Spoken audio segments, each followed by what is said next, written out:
अस्सलाम वालेकुम dear students, I am Waqar and welcome to my channel stars of economics. आज का जो हमारा लेक्चर है वो है basic economics concepts.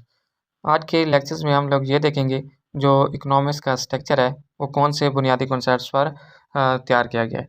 There are three fundamental concepts which comprise the main structure of economic science. तो इसमें बेसिकली तीन बुनियादी कॉन्सेप्ट्स बताए गए हैं जिनकी बुनियाद पर इकोनॉमिक साइंस का स्ट्रक्चर बनाया गया है। तो फर्स्ट हमारे पास आता है स्केर्सिटी, देन सेकंड नंबर पे हमारे पास चॉइस और थर्ड जो है हमारे पास अपॉर्चुनिटी कॉस्ट। तो ये तीन बेसिक प्रिंसिपल्स हैं जिनकी बुनियाद पर इकोनॉमिक साइंस का स्ट्रक्चर बनाया गया है। तो फर्स्ट हमारे पास जो बेसिक फंडामेंटल कॉन्सेप्ट्स है वो है scarcity. One of the more important concept in economics is scarcity. जो स्केर्सिटी है इसका कॉन्सेप्ट जो है वो सबसे ज़्यादा इकोनॉमिक्स के अंदर माना जाता है। Scarcity can be explained as wants are always exceeding limited resources to satisfy them।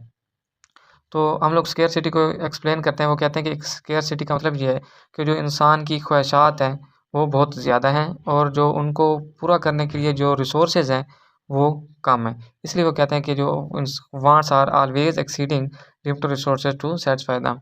जो इंसान की ख्वाहिशात हैं उसके बदले में जो उनके पूरा करने के लिए जो रिसोर्सेज हैं उन ख्वाहिशात को वो बहुत कम है। Scarcity is a universal problem faced by both poor and rich nation in order to fulfill their needs। तो यहाँ पे बताया गया है जो स्केर्सिटी है एक यूनिवर्सल प्रॉब्लम है जो दोनों नेशंस देखती हैं, चाहे वो रिच कंट्री है या पुअर कंट्री है, वो दोनों को इस चीज़ का सामना करना पड़ता है किस वक्त जब वो अपनी नीड्स को पूरा कर रहे होते हैं। If there is no scarcity there will be no economics. इसमें कहा गया कि अगर स्केर्सिटी का कॉन्सेप्ट नहीं होगा तो आपकी इकोनॉमिक्स का कॉन्सेप्ट नहीं होगा, क्योंकि हमने इकोनॉमिक्स की डेफिनेशन के अंदर पढ़ा था कि जो हमारे पास इकोनॉमिक्स है वो हमें ये रिलेशनशिप बताती है इन दो चीज़ों के दरमियान, अनलिमिटेड वांट्स और लिमिटेड रिसोर्सेज। यानी जो आपके पास अनलिमिटेड ख्वाहिशात हैं उनको आपने लिमिटेड रिसोर्सेज के ज़रिए कैसे पूरा करना है, तो ये हमें इकोनॉमिक्स बताती है। तो इसी वजह से वो कहते हैं कि जब स्केर्सिटी का कॉन्सेप्ट नहीं होगा तो इस वजह से इकोनॉमिक्स का कॉन्सेप्ट भी नहीं होगा, क्योंकि हमने स्केर्सिटी की डेफिनेशन जो अभी पढ़ी वो भी यही है कि जो इंसान की ख्वाहिशात हैं वो हमेशा जो है वो ज़्यादा होती हैं लिमिटेड रिसोर्सेज से जो उनको सेटिस्फाई कर रहे होते हैं। इसलिए यहाँ पे कहा गया है the needs are wants are unlimited but the world has only a limited amount of resources of factor of production. इसमें कहा गया कि जो इंसान की ख्वाहिशात हैं वो तो बेशुमार हैं, लेकिन दुनिया के अंदर जो है वो limited amount of resource of factor of production है। यानी जो रिसोर्स को प्रोडक्शंस करने के तरीके हैं, जो फैक्टर ऑफ प्रोडक्शन है वो बहुत ही लिमिटेड है। तो यहाँ पे स्टूडेंट्स वर्ड्स इस्तेमाल हुआ है फैक्टर ऑफ प्रोडक्शन। हम अब देखते हैं कि जो फैक्टर ऑफ प्रोडक्शन है वो क्या है। Factor of production are the basic resources used in the production process in order to produce economic goods and services। तो हम लोग कहते हैं जो फैक्टर ऑफ प्रोडक्शन है ये बहुत ही बेसिक रिसोर्सेज हैं जो यूज़ होते हैं प्रोडक्शन प्रोसेस के अंदर जब हमने in order to produce economic goods and services, जब हम इकोनॉमिक मुआशी अशिया और खिदमात को जब प्रोड्यूस करते हैं तो उनके लिए ये इस्तेमाल होते हैं। Economists have classified the factor of production in 4 types। जो इकोनॉमिस्ट हैं उन्होंने फैक्टर ऑफ प्रोडक्शंस को 4 टाइप्स के अंदर क्लासिफाइड किया है। तो जो फैक्टर ऑफ प्रोडक्शंस को 4 टाइप्स के अंदर डिवाइड किया गया है उसमें पहले नंबर पे लैंड आती है, देन सेकंड नंबर पे लेबर आती है, तीसरे नंबर पे कैपिटल होता है और चौथे नंबर पे एंटरप्रेन्योर होता है। तो फर्स्ट जो हमारे पास लैंड है फैक्टर ऑफ प्रोडक्शन, उसको देखते हैं कि लैंड क्या है। Lands means all economic resources. Lands का मतलब वो तमाम इकोनॉमिक मुआशी रिसोर्सेज हैं which are free gift to nature to man, जो अल्लाह ताला की तरफ से इंसान को फ्री गिफ्ट में मिले हैं। That can go into production process, जो कि हम लोग प्रोडक्शन प्रोसेस के अंदर यूज़ करते हैं, such as land water air forest etc। तो ये हमारे पास जो हम कह सकते हैं जो हमारे पास नेचुरल रिसोर्सेज हैं उनमें लैंड भी आ जाता है, वाटर भी आ जाता है और एयर भी आ जाता है। तो ये तमाम रिसोर्सेज जो प्रोडक्शन प्रोसेस के अंदर इस्तेमाल होते हैं उनको हम लैंड का कॉन्सेप्ट देते हैं। देन सेकंड नंबर पे है labour, the services contributed by people in the production process that involve both mental and physical effort. इसमें हम कहते हैं कि जो हमारे पास लोगों की सर्विसेज जो कंट्रीब्यूट करते हैं प्रोडक्शन प्रोसेस के अंदर वो 2 तरह की होती हैं। एक हमारे पास मेंटल होती है और एक फिजिकल होती है।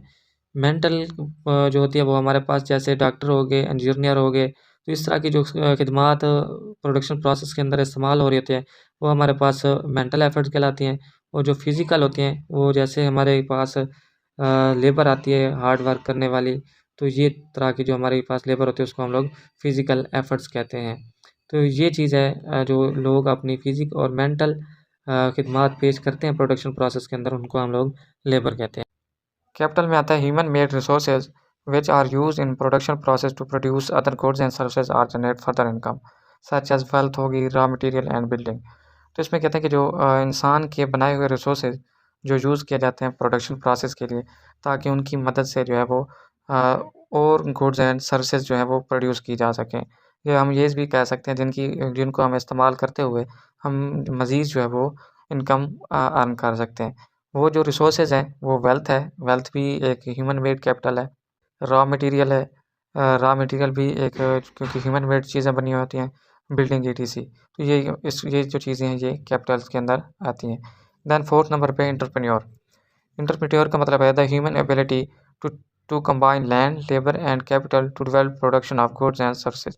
क्योंकि एंटरप्रेन्योर जो है वो एक पर्सन होता है जो लेबर, जो अदर थ्री फैक्टर प्रोडक्शन जिनको हम डिस्कस कर चुके हैं, इनको इस्तेमाल करते हैं और इनको इकट्ठा करता है और इनको प्रोडक्शन प्रोसेस के अंदर जो है वो यूज़ करता है और उनकी बदौलत जो है वो अशिया और खिदमात जो है वो पैदा करता है। देन हमारे पास सेकंड जो फंडामेंटल कॉन्सेप्ट्स था इकोनॉमिक्स के अंदर, तो वो है choice. When there is scarcity choice have to made. यानी जब इकोनॉमिक्स के अंदर स्केर्सिटी का कॉन्सेप्ट पैदा होता है तो उस वक्त चॉइस जो है वो वजूद में आती है। क्योंकि हमने स्केर्सिटी के अंदर यही डिस्कस किया कि जो इंसान की ख्वाहिशात हैं वो हमेशा ज़्यादा को पूरा करने के लिए जो रिसोर्सेज हैं वो बहुत कम है। तो हमें पता है जब रिसोर्सेज कम होते हैं तो हमने अल्टरनेटिव चीज़ की तरफ जो है वो ज़्यादा मूव करना होता है। तो इस वजह से हमें चॉइस करनी पड़ती है कि हमारे लिए कौन-सी चीज़ जो है वो बेस्ट है, क्योंकि हम हर चीज़ तो नहीं परचेज़ कर सकते क्योंकि रिसोर्सेज जो हैं वो लिमिटेड हैं। तो उस वजह से हमें चॉइस करनी पड़ती है कि क्या चीज़ हमारे पास ज़्यादा इम्पोर्टेंट है और कौन-सी कम इम्पोर्टेंट है। तो उस हिसाब से हम लोग जो है वो चॉइस करते हैं। इसलिए कहते हैं कि जब स्केर्सिटी का कॉन्सेप्ट आता है तो उसके साथ जो है वो चॉइस जो है वो सामने नज़र आती है। Everyone cannot have what he and she wants, so they have to choose from available alternative। तो यहाँ पे भी वही बताया गया है कि स्केर्सिटी की वजह से जो इंडिविजुअल्स हैं वो अपने अवेलेबल अल्टरनेटिव रिसोर्सेज की तरफ जो है वो मूव ऑन करते हैं।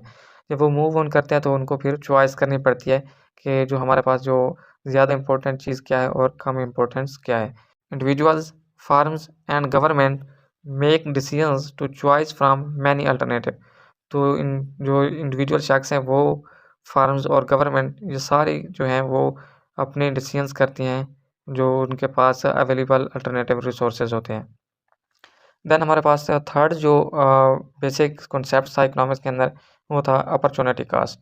अपॉर्चुनिटी कॉस्ट का मतलब है the second best alternative that have to be forgone for another choice with give more satisfaction. इसका मतलब ये है कि आपने एक सेकंड चीज़ जो आपके लिए बेस्ट थी, उसको आपने छोड़ा, आपने जो दूसरी चीज़ थी उसको पिक किया। तो जो चीज़ आपने छोड़ी, जो उसकी कॉस्ट थी, वो आपके पास अपॉर्चुनिटी कॉस्ट कहलाती है। इसको अदर टर्म्स के अंदर एक और डेफिनेशन बताई गई, हम वो देखते हैं कि वो क्या है। Opportunity cost is the cost of one choice in term of best forgone alternative cost.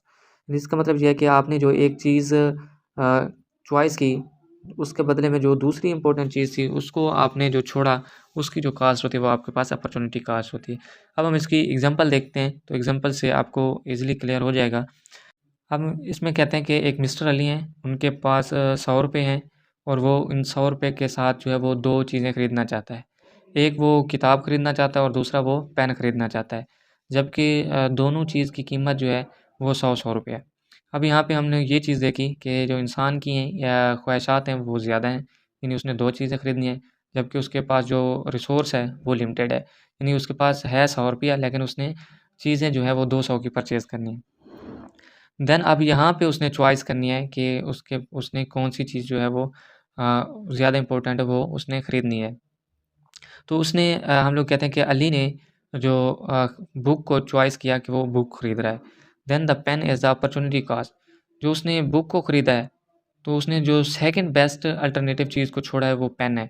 जो वो चीज़ जिसको छोड़ा है, उसकी कास्ट जो है वो आपकी अपॉर्चुनिटी कास्ट कहलाएगी, क्योंकि it is the second best alternative which has to forgo. वो भी एक बेस्ट अल्टरनेटिव, वो भी एक नीड थी ना कि जो उसने पेन को छोड़ा है, तो वो जो थी वो उसकी अपॉर्चुनिटी कास्ट कहलाएगी। तो ये था हमारे पास स्टूडेंट्स आज का लेक्चर। आई होप कि आपको ये क्लियर हो गया होगा। अगर फिर भी किसी किस्म का कोई क्वेश्चन है तो आप हमें कमेंट सेक्शन में पूछ सकते हैं, तो इससे भी इजीली वे में आपको आंसर दिया जाएगा। अगर आपको हमारी वीडियोस अच्छी लगी है तो आप हमारे चैनल को सब्सक्राइब करें, शेयर करें, लाइक करें और बेल आइकन को भी प्रेस कर दें, ताकि जब न्यू नोटिफिकेशन आए तो आपको इजीली मिल सके।